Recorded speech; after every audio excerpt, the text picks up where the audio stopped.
ஓம் சிவாய. வணக்கம் நேயர்களே, ஸ்பிரிச்சுவல் டிவி நேயர்களுக்கு லக்ஷ்மணான அன்பு வணக்கங்கள். இப்போ நம்ம பார்க்க போகிறது வார ராசி பலன் 8ஆம் தேதியிலேருந்து 14ஆம் தேதி வரை எப்படி இருக்க போதான்னு பார்க்க போகிறோம். எப்போதுமே சொல்கிறதாங்க, லக்னத்துக்கு பாருங்கள்.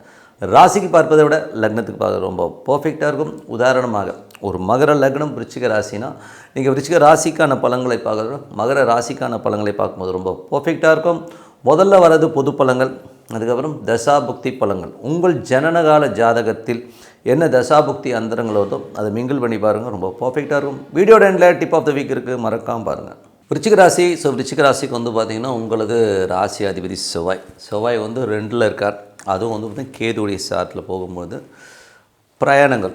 பிரயாணங்களில் கொஞ்சம் கவனமாக, கொஞ்சம் டிஸ்கம்ஃபர்ட்டாக இருக்கிற மாதிரி ஃபீலிங் கண்டிப்பாக கொடுக்கும். குடும்பத்துலேயும் பேசும்போது கொஞ்சம் கவனமாக பேசுங்க. அப்பா கிட்ட பேசும்போது கொஞ்சம் வாக்குவாதங்கள் வர்றதுக்கான வாய்ப்புகள் இருக்கிறனால கொஞ்சம் கவனமாக இருக்கிறது ரொம்ப ரொம்ப நல்லது.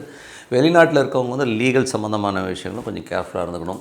அதுக்கப்புறம் பார்க்கும்போது உங்களுடைய 2ஆம் அதிபதி 2 மற்றும் 5ஆம் அதிபதியான குரு இப்போ 8ல் வக்கரமாகிறார். ஒரு கிரகம் 8ல் வக்கரமாக ஒரு பெரிய ப்ராப்ளம் ஏற்படுத்தாது. பட் இருந்தாலும் வீட்டிலையும் சரி பசங்க விஷயத்துலையும் கொஞ்சம் பிடிவாதங்கள் அதிகமாக இருக்கிற மாதிரி ஃபீலிங் கண்டிப்பாக கொடுக்குங்க.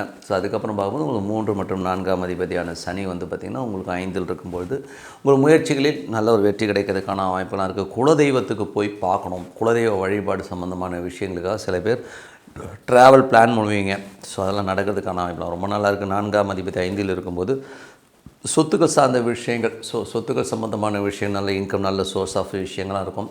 பட் இருந்தாலும் நடைமுறையில் கொஞ்சம் ஸ்லோவாக போகிற மாதிரி ஃபீலை கண்டிப்பாக ஏற்படுத்தும். காரணம் என்னென்னா நட்சத்திரம் அது குருடைய நட்சத்திரத்தில் குரு வக்கரமாக போகிறனால கொஞ்சம் ஸ்லோவாக போகிற மாதிரி ஃபீலை கண்டிப்பாக கொடுக்கும். 6ஆம் அதிபதி 6ஆம் அதிபதியான செவ்வாய் உங்களுக்கு 2ல் இருக்கும்போது வேலையில் நல்ல ஏற்றங்கள், நல்ல ஒரு பிரயாணங்களை நிறைய கொடுக்குறமான சூழ்நிலை கண்டிப்பாக ஏற்படுத்துங்க.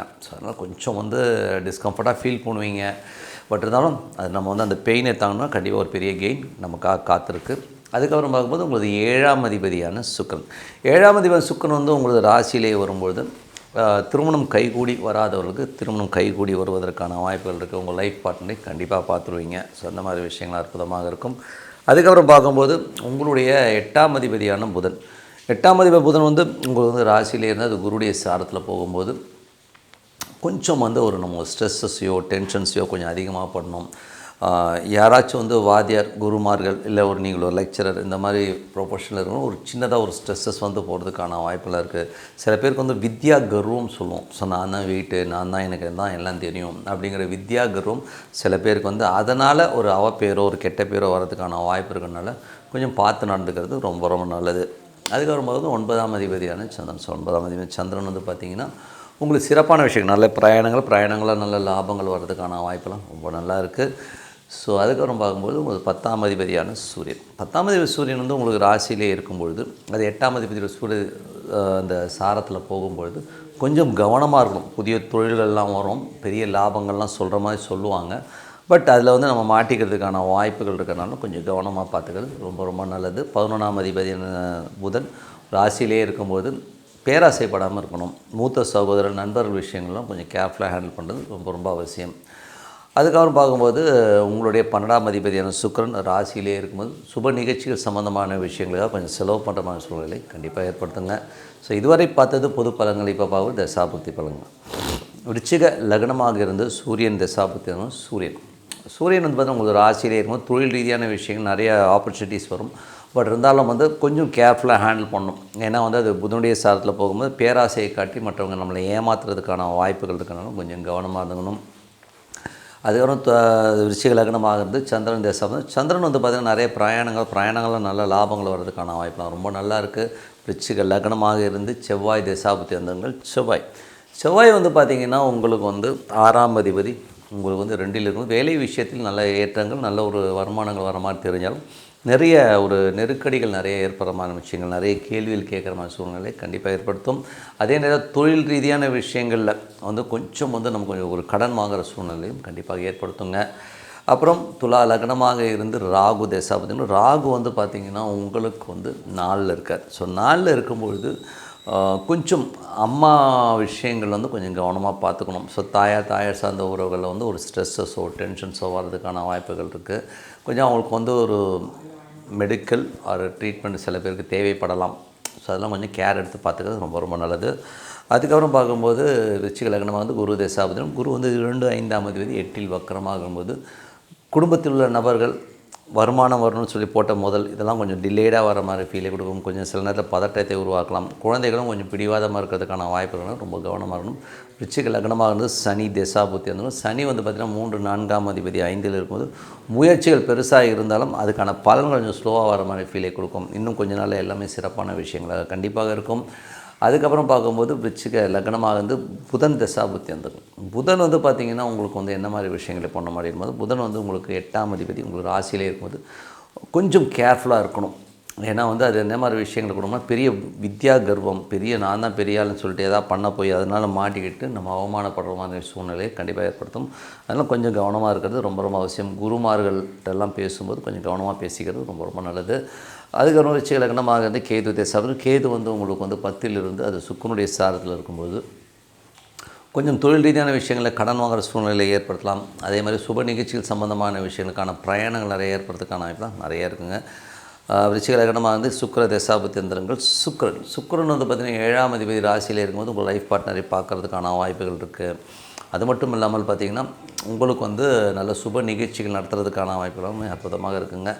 மற்றபடி என்னை பொறுத்தவரை வந்து ஒரு நல்ல ஒரு பிரார்த்தனை முதார இறைவனை பிரார்த்தனை பண்ணணும். அதுவும் ஒரு பர்டிகுலர் டைம் ஃபிக்ஸ் பண்ணிட்டு பண்ணும்போது கண்டிப்பாக அடுத்த லெவல் போகிறதுக்கான வாய்ப்பு ரொம்ப சிறப்பாக இருக்குது. இப்போ பார்க்க போகிறது tip of the week. So tip of the வீக்கில் வந்து இந்த வாட்டி நம்ம பார்க்குற டாபிக் என்னென்னா குலதெய்வம் தெரியாதவர்கள் எந்த தெய்வத்தை வணங்கலாம். ஏன்னா நிறைய பேருக்கு வந்து பார்த்திங்கன்னா குலதெய்வமே தெரியாது. ஏன்னா அப்பா ஒரு ஊரில் இருந்திருப்பாங்க, அம்மா ஊரில் வந்திருப்பாங்க, எல்லாம் மைக்ரேட் ஆகி வருவாங்க, சில பேர் வீட்டை விட்டு ஓடி வந்திருப்பாங்க. ஸோ இந்த மாதிரி சூழ்நிலையில் வரும்போது அவங்க பூர்வீகமே கட்டாயிடும். ஸோ அப்பா வழியிலையும் தெரியாதுங்க, அம்மா வழியும் தெரியாதுங்க, எனக்கு என்ன குலதெய்வம்னே தெரியாது. ஆனால் எனக்கு குலதெய்வம் வந்து கும்பிட்டா நல்லதுன்னு சொல்கிறாங்க, என் ஜாதகத்தில் குலதெய்வத்தை போய் பாருங்கன்னு சொல்கிறாங்க, ஆனால் என்னால் முடியலைங்க அப்படின்னு சொல்கிறவங்க எந்த தெய்வத்தை வணங்குறதுனால நமக்கு வந்து அந்த குலதெய்வம்க்கான பலன் கிடைக்கும் அப்படிங்கிறத இப்போ இதில் பார்க்க போகிறோம். ஸோ குலதெய்வத்துக்கான முக்கியமான தெய்வம். ஸோ இப்போ இந்த குலதெய்வம்னா ஏகப்பட்ட குலதெய்வங்கள் இருக்குங்க. நீங்கள் வந்து அந்த குலதெய்வத்தோடைய சாயில் பார்த்திங்கன்னா நிறைய கருப்பர் வருவார், நிறைய தெய்வங்கள் ஓகேங்களா. கருப்பர், முனியன், அப்புறம் ஏகப்பட்ட தெய்வங்கள் வந்து கிராம தேவதைகளாக, அதாவது நம்ம குடும்பத்தோடு இறந்து போய் அவங்களே தெய்வமாக வழிபடுறவங்க இருக்காங்க. அதே மாதிரி வந்து பார்த்திங்கன்னா வழியாக குலதெய்வத்தை வந்து வழிபடணும். இதுதான் குலதெய்வ செக்டார்லேயே வரும். இல்லை என்ன முக்கியமாக பார்க்க வேண்டிய விஷயம்னா ஒரு 14 தலைமுறை 15 தலைமுறைலாம் வந்து அந்த கோயிலில் போய் நின்று அவங்க வந்து வழிபாடு பண்ணியிருப்பாங்க. அந்த இடத்துல போய் நின்று நம்ம வழிபாடு பண்ணும்போது அந்த நல்ல ஒரு வைப்ரேஷன் நம்ம தாத்தா முப்பாட்டன் உட்காந்து பூஜை பண்ண இடத்துல நம்ம பண்ணும்போது அது கிடைக்குங்கிறது வந்து ஐதீகம். பட் இருந்தாலும் சில பேருக்கு வந்து அந்த பாக்கியம் கிடைக்கிறதில்ல. ஏன்னா வந்து குலதெய்வம் எனக்கு தெரியல, அப்போ நம்ம என்ன பண்ணலாம் அப்படின்போது இதுக்கு வந்து யார் அந்த தெய்வம்னா ஹரிஹர சுதன் ஐயப்பனை தான் பார்க்கணும். நீங்கள் வேணால் பாருங்கள், ஐயப்பனை பாருங்கள், அது வந்து கருப்பு உடை அணிஞ்சு தான் போவாங்க. அது மட்டும் இல்லாமல் அது ஹரியும் சிவனும் கலந்த ஒரு கலவையானவர் தான். அவர் வந்து ஒரு எப்படிப்பட்டவனோ அவர் ஒரு வாரியர் தான். ஸோ வாரியர்னும் போது அவர் சண்டைக்கு போயிருக்கார், வில் எடுத்து போயிருக்கார். அதேமாதிரி கருப்பு உடை உடுத்தி தான் போவாங்க. ஏன்னா வந்து ரொம்ப கொஞ்சம் ஆச்சாரமான தெய்வம், கொஞ்சம் எமோஷனலான தெய்வம் தான் வச்சுப்போமே. பிரம்மச்சரியம் உள்ள ஒரு தெய்வம் தான். அதனால் வந்து யாருக்கெல்லாம் குலதெய்வம் தெரியாதோ அது குலதெய்வத்துக்கான ஹெட் குவார்ட்டர் யாரானா ஹரிஹர சுதன் ஐயப்பன் தான். ஸோ நீங்கள் வந்து எந்த தெய்வம் உங்களுக்கு குலதெய்வம் தெரியலனாலும் நீங்கள் ஐயப்பனை வணங்கும்பொழுது சிறப்பான பலன்கள். அது எப்படி வணங்கணும் அப்படின்னும்போது சனீஸ்வர பகவான் உங்கள் ஜாதக கட்டத்தில் எங்கே இருக்கிறாருன்னு பார்த்துக்கோங்க.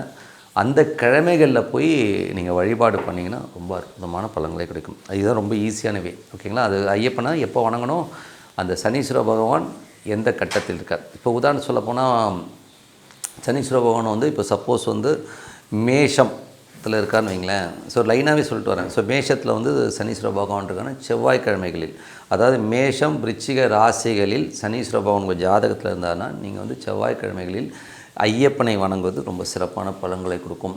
அதே மாதிரி வந்து ரிஷபம் துலாம் ராசிகளில் சனீஸ்வர பகவான் இருக்காருன்னா நீங்கள் வெள்ளிக்கிழமைகளில் வந்து நீங்கள் போய் அந்த ஐயப்பனை வணங்குவது ரொம்ப சிறப்பான பலன்கள் இருக்கும். அதே மாதிரி மிதுனம் கன்னியில் வந்து உங்களுக்கு சனீஸ்வர பகவான் இருக்காருன்னா புதன்கிழமைகளில் வந்து ஐயப்பன் வழிபாடு பண்ணுறது ரொம்ப சிறப்பான ஒரு நல்ல விஷயத்தை கொடுக்கும்.